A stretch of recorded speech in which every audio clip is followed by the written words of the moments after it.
For 25 years, we have been Indiana's business news leader. This is IBJ Media's Inside Indiana Business with Gerry Dick. Presented by Elevate Ventures and Indiana University. It's full circle time in Kokomo, an Indiana city that's driven four-wheel innovation for more than a century.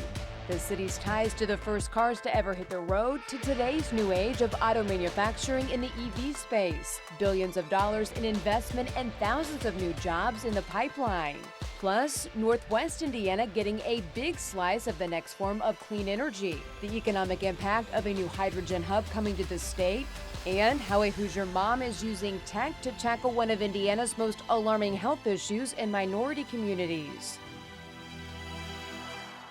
Hello and welcome to Inside Indiana Business. I'm Gerry Dick, coming to you this week from downtown Kokomo, the city of firsts, a city with a very rich automotive heritage that in many respects is coming full circle. We are just outside of the Sun King Brewery in downtown Kokomo. This is part of the Depot District here, an area that was once full of abandoned buildings, now benefiting from several $1 million of public and private investment over the past several years. Not far from here is the Walk of Excellence that includes a $12 million sports stadium, a $32 million housing development from Indianapolis-based Flaherty and Collins, as well as a $10 million Riverwalk project. But the big story here is, and always has been, the automotive industry. It is what has driven the economy in Kokomo, this city of 60,000, for decades. The city's automotive roots date back to the 1890s when Elwood Haynes invented the first commercially successful gas-powered automobile in the United States. Chrysler and General Motors would establish major manufacturing operations here that would employ thousands and fuel the city's economy and way of life. But Kokomo, like so many other so-called Rust Belt cities, would eventually see investment and jobs dry up until now. We'll be investing $2.5 billion with the potential to go up over $3 billion, with 1,400 new jobs right here in Kokomo to establish the first U.S. electric vehicle battery manufacturing right here in Kokomo. The auto industry is again making a home in Kokomo, this time as it transitions to the age of the electric vehicle. Star Plus Energy, a joint venture between Stellantis and Samsung SDI, has announced plans to build two plants. That's right, two major plants to produce batteries for electric vehicles, a combined investment of more than $6.3 billion, with plans to add 2,800 new jobs, not to mention the supplier and vendor jobs that are sure to follow. It is a vote of confidence for Kokomo and its workforce and could be transformational for the economy and quality of life. And joining me now with more on developments here in Kokomo, the impact as well. Pleased to be joined by Kokomo Mayor Tyler Moore. Mayor, thanks for joining us. Hey, my pleasure, Gerry. Thanks for making the trek up. Want to talk about these two major announcements, the impact here, but first, more immediately, the United Auto Workers strike against the Big Three. Plants are not striking here in Indiana. However, the effect is being felt. Sure. The impact in places like Kokomo, up to 1,000 people now laid off here. How big a concern is the strike and the impact here in Kokomo? Yeah. It's always a concern because obviously we want to support our folks, but Kokomo, with the long-standing relationship that Stellantis, formerly Chrysler, and UAW have had, we're not unfamiliar with layoffs, however long they may be. We're encouraged by the term temporary being used and know that they're getting close to hopefully reaching a bargain. So we're concerned, but the community is resilient, and we stand behind and support those that are affected. What drove, in your view, the decision to locate these two massive plants here? Well, I think Stellantis' existing footprint and long-standing history in Kokomo spoke volumes to their reliance on and trust in the local workforce. I think they were able to talk to their Samsung SDI partners and really sell Kokomo. But I think what really solidified the deal was not only the good working relationship that the locals had, city and county, and our Economic Development Alliance, but our partnership with the IEDC. From day one, the IEDC has been very involved and aggressively a partner in making it happen, and I think the governor, with his presence at each of the negotiations or each of the visits that the joint venture had, spoke volumes as well. Transformational is a word that's used a lot these days, but would you describe the potential impact as transformational for Kokomo and the region? Yeah, and I too have used transformational in recent days, because really I think the full economic impact has yet to be experienced. So just the influx of workers now building the current battery plant that will now be around for a few more years, building the second, and the number of suppliers. Both battery plants, as you mentioned, will provide right around 2,800 jobs, but the at least 3 suppliers that are committed now and potential others will take the job growth over 3,000. And so that impact alone, I mean, we know may not all come from the Kokomo and Howard County area, and so it's going to be impactful for the entire region here in north central Indiana. As you look at challenges with growth, comes a lot of positives, but also the challenges. What's the biggest challenge in dealing with this growth? Yeah, the biggest challenge is what I think everybody statewide has been talking about, is housing. We were short on supply before the announcement of the first battery plant, and had shifted gears as a city development or city administration to focus on housing. We commissioned a study to be done, and it showed that with the projected employment coming, that we were could easily stand to have 400 to 600 multifamily units and 300 to 500 single-family units. And so with the economic climate and still the cost of resources and available workers, I know that we're struggling to try to get the necessary housing we would need. Where do you see Kokomo in 5 to 10 years? Yeah, it's funny because we've always been asked what the vision is for the first 4 years of my tenure as mayor, and I think my vision has changed 3 times since then. So looking ahead 5 to 10 years, I see a lot of emphasis continue on quality of place and quality of life, because those that will be working, we hope, will decide that Kokomo is a great place to live, work, worship, play. And so a lot of our efforts will be on our amenities, making Kokomo a great place and offer a lot of what some of the surrounding communities will, but definitely an emphasis on growth in housing. Hotels are also going to be popping up, so I see the 931 corridor continuing to expand. Kokomo Mayor Tyler Moore, Mayor, thanks for joining us. Congratulations on the growth. We look forward to talking to you soon. We're excited. Thank you, Gary. Okay. Appreciate it. Thanks. Well, certainly Stellantis and Samsung SDI like what they see in Howard County. A big reason, higher education. The institutions in the region, specifically Ivy Tech Community College and IU Kokomo.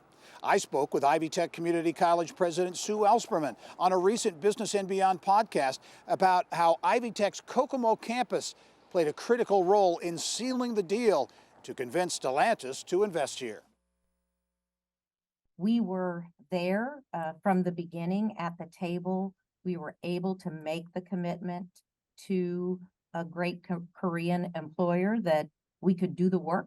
Success builds upon success, and I think as I see it, it's incumbent on us to make sure that we live up to every expectation that the employers have.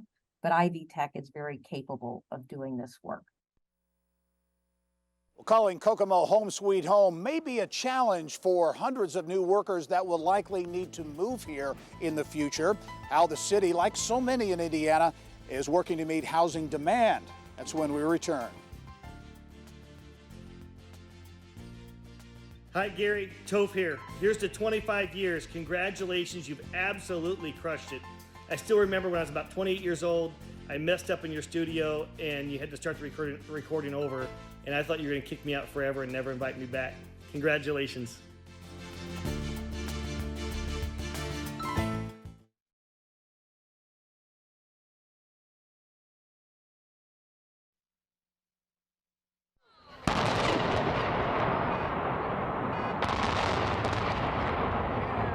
It served as a sign you were home for those who grew up in Kokomo.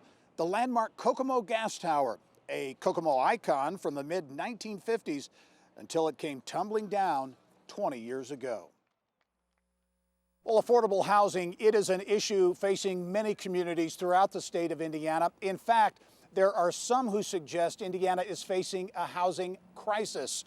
The Indiana Association of Realtors estimates there is demand for more than 30,000 housing units that simply don't exist. Here in Kokomo, demand for affordable and market rate housing far outpacing availability. A recent study found average apartment occupancy rates at 97%. With the likelihood of hundreds of workers moving here from outside the area for jobs at the new EV battery plants, local officials are searching for solutions. It's enormous. I mean, obviously the state as a whole is seeing an issue with housing, but as the first announcement came about a year ago, we did a housing study, showed that we needed about 340 single family, about 500 multifamily just to cover the need of the first plant. And now we've had a couple suppliers come online, and now the announcement of the second battery plant. So it's obviously become a huge priority for us to continue to chase housing. Well, from automobiles to clean energy, hydrogen, the hydrogen industry really likes what it sees in Indiana as well. The state, along with Illinois and Michigan, recently chosen by the federal government to establish one of 7 clean hydrogen hubs in the country. Energy Systems Network President and CEO Paul Mitchell says he's not at all surprised by the decision. We knew throughout this process that the Midwest was a really critical location for the future of this hydrogen economy. As for Indiana's role, production of so-called blue hydrogen will take place at or near the massive BP refinery in Whiting, northwest Indiana. Here's what's making news around Indiana, brought to you by the Indiana Association of Realtors, Indiana's 21,000 realtors, the neighbors you know, the experts you can count on. Well, it's time now to get caught up from the business news headlines from around the state of Indiana. And with that, let's send it back to our studio in Indianapolis and Mary Rachel Redmond. Thanks, Gary. Well, we begin in a tiny town about a dozen miles from South Bend. North Liberty may be a community of just 2,000, but the state investing big time in a nearby park that could give a major boost to its small businesses. After years of talk, the state investing $100 million for new lodging at Potato Creek Park. The project has the potential to bring 28,000 more visitors to the area a year, a big win for St. Joseph County and the town of North Liberty. I think the impact and what we really would expect to see out of this is now even more so a year-round presence of Potato Creek, that it was there, probably became a little bit more of a day trip, afternoon experience in the winter months. Now that it's going to have that year-round opportunity for programming in a way that brings people into Potato Creek, they still need something then beyond that to do and something to go experience and see. I think we're really going to see the benefits of having that additional influence of 120 rooms on a year-round basis available for folks to experience it in different sort of way. It's going to be a material impact on North Liberty especially. It was all aboard this week for rail commuters in the region. The first phase of the new South Shore double track opening Wednesday. The $650 million project is expected to cut down commute to Chicago by 20 minutes. Columbus-based Prove Mobility partnering with Camp Atterbury to test the next generation of advanced mobility in the defense space. Prove plans to use land at Camp Atterbury to test autonomous vehicles that could be used in the military. Flashes of lightning filled the sky. Arts performances like this at the Indiana Repertory Theater pumping big bucks into the state's economy. The IBJ reporting a newly released study shows nonprofit arts groups and their audiences generate nearly $524 million in revenue. Thank you very much and good evening, ladies and gentlemen. Vincennes University honoring its hometown legend, Red Skelton. The school this week breaking ground on expanding its Red Skelton Museum of American Comedy. Up next, tackling a big healthcare issue in Indiana, maternal mortality. How a Fort Wayne mom's scary delivery experience of her 4th child prompted her to take action.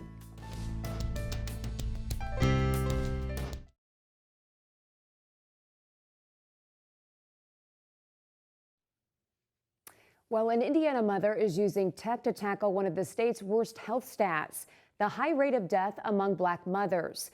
Business of Health reporter Kylie Valletta is here with more. Kylie. Thank you, Mary Rachel. Indiana's maternal mortality rate is among the 10 highest nationally, and the rate for Black women is 3 to 4 times higher than white women.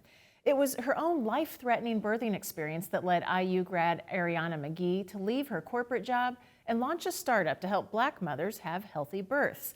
Led by 3 Black women, Fort Wayne-based Navigate Maternity is commercializing a remote patient monitoring system for Black mothers and their care teams. Pregnant moms are sent home with a cuff to monitor blood pressure and heart rate and a scale to track weight. The vitals are sent to the provider in real time. The startup just inked a pilot for their product to be used across the river in Louisville after winning an innovation challenge there. McGee, who is founder and CEO, says it's important this product was created by women, and there are very few women in the medtech space. But especially when you splice that and get down to Black women within medtech, that number is abysmal and it's actually static. So the fact that we're bringing a solution that is addressing the health inequities within Black and brown mothers is important and impactful. But number 2, the fact that we are Black women, so we reflect the patients that we want to serve. We are passionate because it is our sisters, it is our mothers, it is our daughters that are the ones that are dying. And so I think that gives us a much different perspective. The tool also tracks moms' mental health and social issues that affect outcomes. That's an amazing feat, right? Just in and of itself. So is that free to mothers? Yes, so this is critical. The policies are in place for this to be covered by Medicaid. And in Indiana, 75% of the mothers who died had Medicaid coverage at the time of their death. So she's very excited that the policies are in place for this to be covered. Someone just needs to bring the technology. So she says she is first to market with the technology. The benefits are obvious for the patient, right, but for the caregiver. Right. For the doctor, yes. What does this do for them? This is an FDA-cleared device. This is not just a wellness tool you can go to the store and buy. Because it's cleared by the FDA, the doctors can use this to make clinical diagnostic decisions. And also, she has a partnership with Epic, which is the biggest electronic medical record company. So it's in their workflow. Because she has that partnership with Epic, it now integrates with the Epic electronic medical system. So she has that part figured out too, that this should work right into the doctor's workflow. That is amazing. How long has she been working on this? Many years. Although the last probably 12 months, massive growth for her. Really, really important story. Yep. Thank you, Kylie. Well, I like to call it Howard County's hidden gem because that's exactly what it is. Kokomo Opalescent Glass has been operating for over 130 years, manufacturing and supplying glass to some of the most iconic buildings and works of arts in the world. Here's a quick look back at my visit. So this hasn't changed much since 1888. This is the original No, this building? is the original building here, and really the whole complex is pretty much as it was. Kokomo Opalescent Glass is the oldest glass manufacturer in America. Its very first customer, a guy by the name of Louis Comfort Tiffany, famous for his stained glass windows and the iconic Tiffany lamp. So he bought from us would have looked just like these. These are the same colors. We still use the actual rolling machines that his glass was made on. You can find their glass in some of the most recognizable places around the globe, from the White House to the Vatican. We're in all the Disney parks. Some people estimate that we're in about 75% of the world's churches. Nearly a century and a half since opening its doors, the seemingly under-the-radar operation in Kokomo continues to amass an international list of clientele. Truly fascinating. You really have to see this place to believe it, Gary, and you can. Kokomo Opalescent Glass offers tours. All right, Mary Rachel, thank you. We are back in the city of firsts, Kokomo. Coming up next, what you might not know about Kokomo, including how it got its name and its connection to canned tomato juice. Stay with us.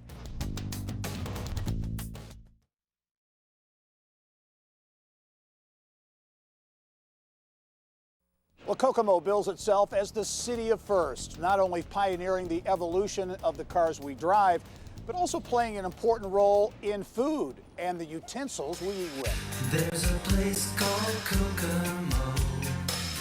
That's where you wanna go. The 80s hit song that put Kokomo on the map? Well, it was about a fairy tale island in the Caribbean, not the real-life city that has made immeasurable contributions to innovation and technology. Choosing stainless steel flatware can be tricky. You can thank Kokomo's Elwood Haynes for that, as if inventing the first gas-powered car in the U.S. wasn't enough. Haynes also gave us stainless steel silverware. Haynes utensils, no doubt part of stirring up tomato-based recipes over the years. Kemp Brothers in Kokomo marketing the first canned tomato juice in the 1920s. Did somebody say McDonald's? The city of firsts also making its mark dining out. McDonald's testing its McDiner model in Kokomo. Ponderosa announces the great steak sale. So come and get it. Great steak dinners at great sale prices right now. We've rounded up lots of juicy steaks. The first Ponderosa Steakhouse, opened in 1965 in Kokomo. Wondering where the city got its name? Well, that traces back to Miami Native American leader Ma Kokomo. The region also home to Ryan White, retired CBS 60 Minutes correspondent Steve Kroft, and talk show host Tavis Smiley. Kokomo always in tune with four wheels, the first push-button car radio created here in the 1920s. Chevrolet's success has been due largely to the loyalty of its owners. Had you punched one of those made-in-Kokomo car radio knobs back then, you probably would have heard Guy Lombardo or Bing Crosby.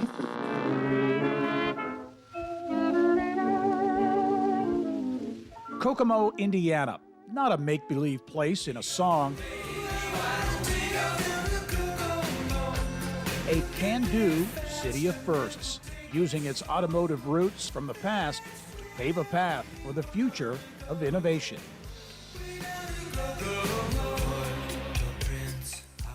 A great look at some of the fun facts associated with Kokomo from producer Teresa Ditton. Well, that's all the time we have for this week's edition of Inside Indiana Business. We hope you have enjoyed our look at Kokomo, a city that in many respects is coming full circle from its days as a pioneering auto industry town to now an emerging hub in the electric vehicle industry. Thanks for joining us. I'm Gerry Dick. Go out and make it a successful week.